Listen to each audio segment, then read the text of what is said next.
Elles sont 3000 affiliées officielles à pratiquer le football en Belgique. Et pourtant, il faut bien le dire, elles ne connaissent pas encore les faveurs du public. Il y a pis, beaucoup vont jusqu'à regarder la prestation de ces demoiselles d'un œil goguenard. Nelly Malaise, membre de la commission féminine de football, nous explique les raisons de cette attitude intolérante. Premièrement, oui, ils n'ont jamais vu un match.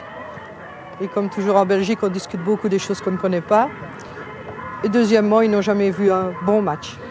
Pour améliorer le niveau du football féminin, qu'est-ce qu'on doit faire?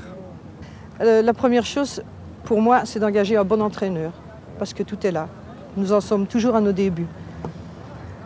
La deuxième chose, c'est de faire un travail de profondeur et de faire des équipes de jeunes. Et alors c'est pour ça que le comité exécutif a décidé de faire comme en France, comme en Italie, de faire jouer des préminimes, c'est-à-dire des petites filles qui ont entre 8 et 10 ans, et de les faire jouer avec les garçons.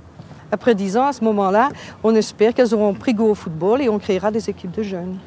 Ça coûte cher maintenant pour acheter une joueuse de football? Les prix records? Les prix records. Pour une joueuse, pour un transfert définitif, on vous demande entre 200 et 250 000 francs. Je parle là d'une joueuse de classe internationale. Oubliez vos préjugés, la passion du foot n'est en aucun cas un monopole masculin. Sinon, pourquoi jouerait-elle? Moi, c'est ma famille, parce que mon grand-père est fondateur du club de l'Étoile de Menton. Et les autres? Le goût du football? Ce sont les parents. Est-ce que vous n'avez pas peur d'être ridicule quand vous jouez au football? Non. En France, on ne rit pas de vous. Les hommes ne sont pas ridicules pour jouer au football. Non. Vous vous sentez ridicule, vous? Ah non. Mais... Ah, alors, je ne vois pas si c'est un football féminin, se passe entre femmes. On ne se mesure pas des hommes. J'ai fait 12 ans de basket, je ne me suis pas sentie ridicule pour faire du football, la même chose. Parce qu'on dit quelquefois que vous êtes des garçons manqués. Ben, c'est vrai ça? Il y a des hommes manqués aussi. Hein. Oui. Oui. Mais des garçons manqués. C'est pas vrai? Des garçons manqués, oui, mais on n'a pas l'occasion de jouer avec des femmes, nous. Hein. Oui, mais voilà, exactement. Mais quand vous étiez petite, vous jouez plus avec des garçons ou avec les filles? Ah, on a des copains. Hein. On a des copains, des maris, des fiancés. Et... Mais étant petite, pour apprendre à jouer au football, il fallait nécessairement jouer avec les garçons. Oh, pas nécessairement, non. Il y a des filles qui sont très douées, elles ont moins de force, mais techniquement, elles ont peut-être plus d'intelligence.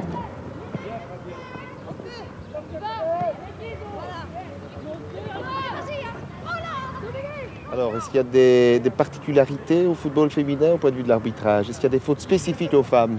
Disons qu'il n'y a pas de faute spécifique, mais il y a des appréciations différentes. Et pour les femmes, on doit beaucoup plus siffler la moindre petite erreur. Elles sont sauvages, hein?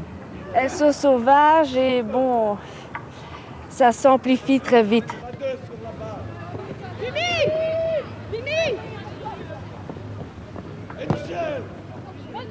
Une équipe très remarquée et très sympathique dans ce tournoi de Gosselies, les filles de La Rochelle, qui, à l'instar de celles de Camaret, s'en sont venues charger d'une réputation dont seuls leurs aïeuls sont encore responsables.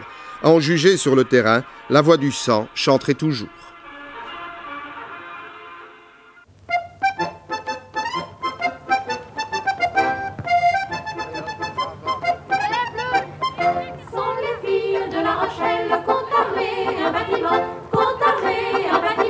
Pour aller faire la course dans les mers du Levant. À la feuille s'envole, À la feuille s'envole au vent. sont partis aux Amériques. Un matin, la voile au vent. Un matin, la voile au vent. On choisit pour capitaine une brunette de 15 ans. À la feuille s'envole, À la feuille s'envole au vent.